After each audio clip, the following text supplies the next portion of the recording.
ప్రియమైన ఆంధ్రప్రదేశ్ ప్రజలకి నమస్తే. జరిగిన ఎన్నికల్లో ప్రజలు ఇచ్చిన తీర్పుని స్వాగతిస్తున్నాము. ఖచ్చితంగా ఈ క్షేత్ర స్థాయిలో జరిగినటువంటి ఎన్నికల్లో ప్రజలదే అంతిమ తీర్పు. మీ తీర్పుని ఖచ్చితంగా స్వాగతిస్తున్నాం, గౌరవిస్తున్నాను. ముందుగా అఖండ విజయాన్ని మూటగట్టుకున్న కూటమికి ధన్యవాదాలు. పెద్దలు నారా చంద్రబాబు నాయుడు గారికి, అలాగే పవన్ కళ్యాణ్ గారికి, బీజేపీ సభ్యులందరికీ, పురంధరేశ్వరి గారికి అందరికీ కూడా హార్దిక కృతజ్ఞతలు తెలియజేసుకుంటున్నాము. అలాగే వైసీపీ గెలుపు కోసం కష్టపడ్డ ప్రతి కార్యకర్తకి, ప్రతి ఒక్కళ్ళకి, వైసీపీ కుటుంబం మొత్తానికి కూడా పేరు పేరున ధన్యవాదాలు. ఎస్, ఓడిపోయాము, కానీ ఒకటి గుర్తుపెట్టుకోవాలి, గెలిచిన నాడు ఎప్పుడూ విర్రవీగలేదు విజయ గర్వంతో. ఓడిపోయిన నాడు ఏనాడు కూడా కుంగిపోలేదు.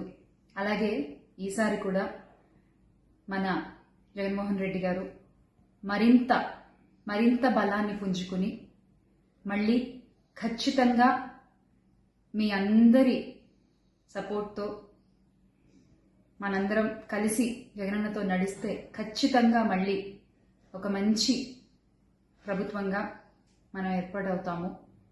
దేవుడిపై నమ్మకం ఉంచి ప్రజలకి మంచి జరగాలని కోరుకుంటూ, ఎస్, ఎప్పటికీ జగనన్నతోనే అందరం కలిసి నడుద్దాము, మంచి చేద్దాం. ఏదైనా ప్రజలకి మంచి జరగడం ముఖ్యం. ఈ 5 ఏళ్ళు కూడా ఆంధ్రప్రదేశ్కి ఎంత మంచి జరగాలో అంత మంచి జరగాలని మనస్ఫూర్తిగా కోరుకుంటున్నాను. జై వైసీపీ, జై జగన్. థ్రెటనింగ్ కాల్స్ గురించి వచ్చేసరికి, ఎస్, చాలా కాల్స్ వస్తున్నాయి, చాలా బెదిరిస్తున్నారు. ఒక రకమైన భయంగానే ఉంది నాకు కూడా. కానీ ఏంటంటే ఒకటే చెప్పాలండి, నేను మీకు ఒకటి నచ్చుతుంది, నాకు ఒకటి నచ్చుతుంది, అలా అని చెప్పి మీకు నచ్చింది నాకు నచ్చిందని చెప్పి మీరు బతకడానికి వీల్లేదు అంటే ఇది చాలా అన్యాయం అన్న, చాలా అన్యాయం. సో ప్లీజ్, దయచేసి ఏది కూడా వ్యక్తిగతంగా తీసుకోవద్దు. నేను వ్యక్తిగతంగా ఎవరిపైన విమర్శలు చేయలేదు, చెయ్యను కూడా. ఎప్పటికీ నాకు చాలా గౌరవం. ఎవరన్నా కూడా వ్యక్తిగత విమర్శలు ఏవి నేను ఎప్పుడు చేయలేదు, చేయని మళ్ళీ చెప్తున్నాను. సో దయచేసి మీరు కూడా ఏది పర్సనల్గా తీసుకోవద్దు. ఎస్, ఒక పార్టీని గెలిపించేటువంటి ప్రయత్నంలో నేను ఎంత చేయాలో అంతా చేశాను, ఉన్నదే చెప్పాను, లేనిది ఎక్కడా మాట్లాడలేదు. దయచేసి దాన్ని మీరు అర్థం చేసుకుంటారని కోరుకుంటున్నాను. జరిగిన సార్వత్రిక ఎన్నికలలో ఆంధ్రప్రదేశ్ రాష్ట్రంలో పిఠాపురం నియోజకవర్గం, కాకినాడ జిల్లాలో వైఎస్ఆర్సీపీ అభ్యర్థినిగా నాకు అవకాశం ఇచ్చారు. జగన్మోహన్ రెడ్డి గారికి నా హృదయపూర్వక ధన్యవాదాలు తెలియజేస్తున్నాం. మరి కార్యకర్తలు కానీ, నాయకులు కానీ, గ్రామాన, వార్డున, అదేవిధంగా వైఎస్ఆర్సీపీ అభిమానులు కానీ, నన్ను ప్రోత్సహించేవారు కానీ, నన్ను అభిమానించేవారు కానీ, ఒక ఆడపడుచుగా నా వెన్నంటి ఉండి నాకు మరి ఇన్ని ఓట్లు రావడానికి ప్రజల నుంచి నాకు చాలా సపోర్ట్ చేశారు. మరి చేసిన వారందరికీ కూడా నేను హృదయపూర్వకంగా ధన్యవాదాలు తెలియజేస్తున్నాను. అదేవిధంగా నాకు ఓట్లు వేసిన ప్రజలందరికీ కూడా హృదయపూర్వకంగా ధన్యవాదాలు. పిఠాపురం నియోజకవర్గ ప్రజలకి కూడా నా ధన్యవాదాలు తెలియజేస్తున్నాం. ప్రజా తీర్పుని మేమందరం కూడా గౌరవిస్తున్నాం.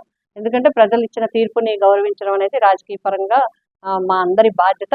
గెలిపోవటం అనేది రాజకీయాల్లో సహజం. ఒక్కొక్కసారి ఒక్కొక్క పార్టీకి గెలుస్తుంటుంది. ప్రజలు ఎవరిని గెలిపించాలనుకుంటే అదే విజయం అవుతుంది.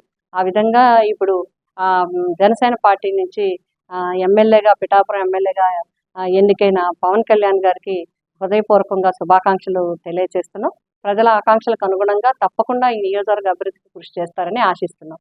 మరి మా పార్టీ పరంగా కూడా నాయకులు, కార్యకర్తలు, పెద్దలు అందరూ కలిసి, అభిమానులు అందరూ ఈరోజు ప్రజాప్రతినిధులు అందరూ కూడా మాట్లాడుకోవడం జరిగింది. ఇప్పుడు ప్రతిపక్షంగా మా బాధ్యత కార్యకర్తలందరికీ కూడా ఎప్పటికప్పుడు వారిని అండగా ఉండటము, అదేవిధంగా ప్రజలకి ఏమైనా అవసరం ఉంటే, మా అవసరం ఉంటే వారికి అందుబాటులో ఉండటం అనేది మా ప్రధానమైన బాధ్యత.